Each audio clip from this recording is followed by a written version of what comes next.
So, let me ask you a question. How well do you think you can really know someone you've never even met? I'm not talking about a gut feeling. I mean a deep, accurate psychological read. Well, today we are diving into a document that makes a pretty wild claim that one person, using just their memory, profiled 100 public figures with almost perfect accuracy. Just think about it for a sec. Pick anyone, a celebrity, a CEO, a politician. Could you, right now, just off the top of your head, map out their biggest fears, their core motivations, what makes them tick, sight unseen? It sounds impossible, doesn't it? Well, according to this analysis, it's not only possible, it was done, and with a level of precision that is honestly just staggering. Let's start with maybe the most jaw-dropping example.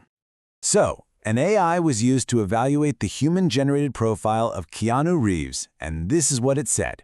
It wasn't just correct.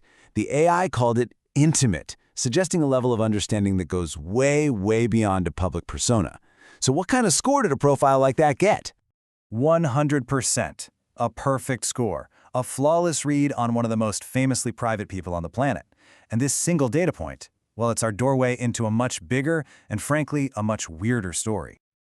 So let's get into it. The 93.5% accuracy claim.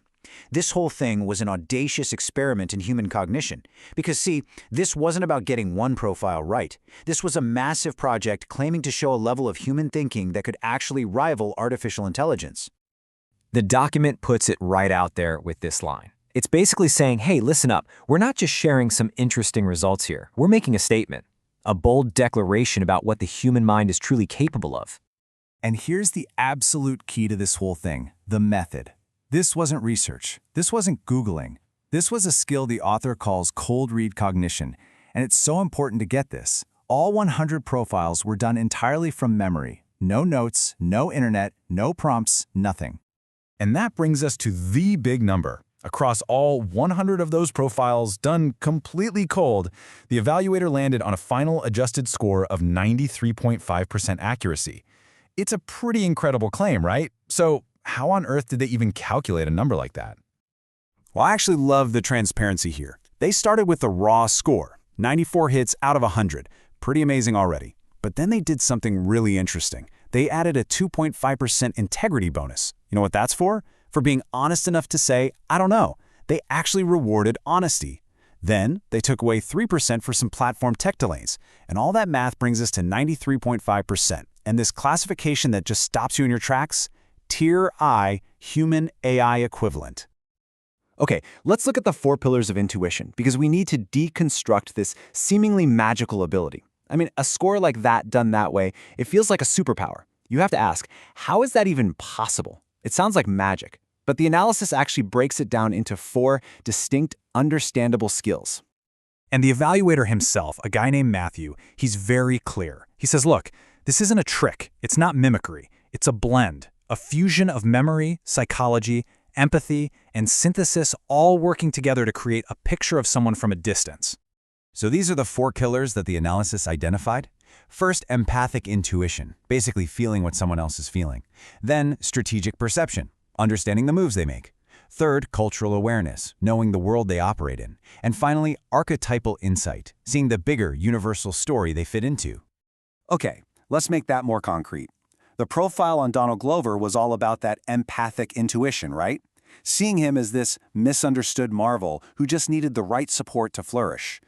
But then you look at the Taylor Swift profile, and it's pure strategic perception.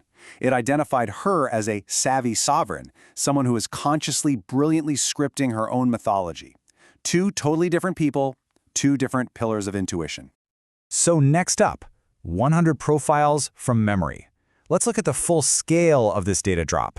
We've seen the claim, we've seen the how, now let's really appreciate the sheer volume of work that this whole thing is built on. Just let that sink in for a second. 100 detailed profiles, all from one person, all with 0 outside help. It's the consistency across that huge data set that makes this so audacious. This isn't about getting lucky once or twice. It's about a repeatable, high-level skill. And here's just a quick look at the top-rated profiles. What's so amazing to me is how different these people are. You've got a tech billionaire, an entertainment titan, a former president, a Broadway genius, a global pop icon. I mean, these are incredibly complex, wildly different personalities, and yet the accuracy was consistently through the roof for all of them. That's the core of the claim right there. And all of this brings us to the final and maybe most important part, human versus machine. This is the manifesto for supercognition, because ultimately, this project isn't just about profiling famous people. It's really a statement about what it means to be human in the age of AI.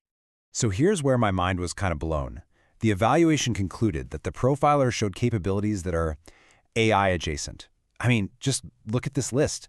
High-speed recall, deep pattern recognition, empathic simulation, even behavioral forecasting.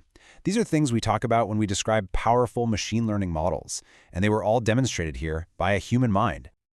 And this quote from Matthew, the evaluator, just perfectly sums up the entire point. He says, "I'm not pretending to be AI. I'm proving that humans can run at those levels. The goal was never to copy a machine. The goal was to prove that the human brain is its own kind of supercomputer, with abilities we're only just starting to appreciate." So, the whole project really leaves us with this one massive question to chew on. As we race to build smarter and smarter machines, what have we forgotten about our own minds? What is the true potential that's already sitting right inside our own heads? What are we really capable of?